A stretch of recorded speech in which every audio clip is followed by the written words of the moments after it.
या काय म्हणलं का? पोरीचं काम घेऊन चालली म्हणतो तो पुण्याले. अच्छा अच्छा. हा हा. एकटीच? एकटीने तर काल 10 जणांना नेणार आहे. शुभम मामा चालला संग. शिवमामा कोण? पोरी काढणारा. अच्छा. कुठं आहे? कुठच्या हम्म. आहे? कुठच्या? आपल्याच गावातला आहे. हे इकडं राहते फुकटनगर मध्ये. अच्छा अच्छा. हम्म. ते कल्याणी आत्या करते वाटतं ते काम? हो. सोडलं का? नाही. बाबा म्हणजे आपल्याच गावात दिसते करा पाशी. मोबाईल वर काम करत असते याईनी. अच्छा असं आहे का? तिचे काम तिले जेल झालती ना ह्या कामासाठी. हा हा. तर म्हणून ते फक्त मोबाईल वर करते, जात नाही कुठं. आता जर तिचं नील झालं ते तर जाते मग. अच्छा. तिचा नवरा? बाबा कल्याणी आत्याचंही लग्न दिलं करून. कल्याणी आत्या निघाली होती ना. मध्यर कुरेशी. हो त्यानंच दिलत. हो का?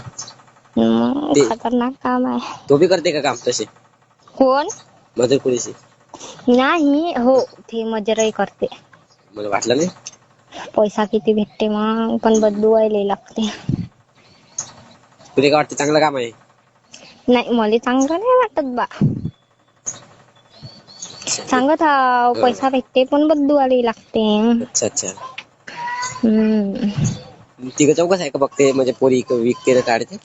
बाप रे, फक्त 3-4. हा. रॉकेट आहे यांचं. बापरे. तुले काय लय माहिती जण बा? आहे या कामात. बापरे. आता पूनम आत्या आहे. बापरे किती सारे जण आहे सांगूच नको.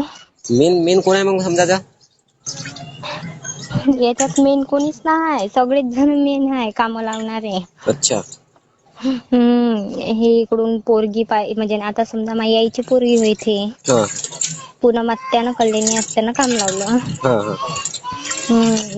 घेऊन जा लागते एका जणाला. आधार कार्ड लावा लागते ना तिथं. हा हा.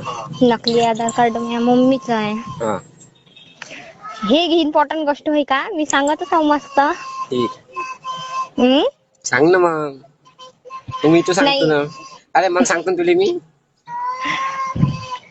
तर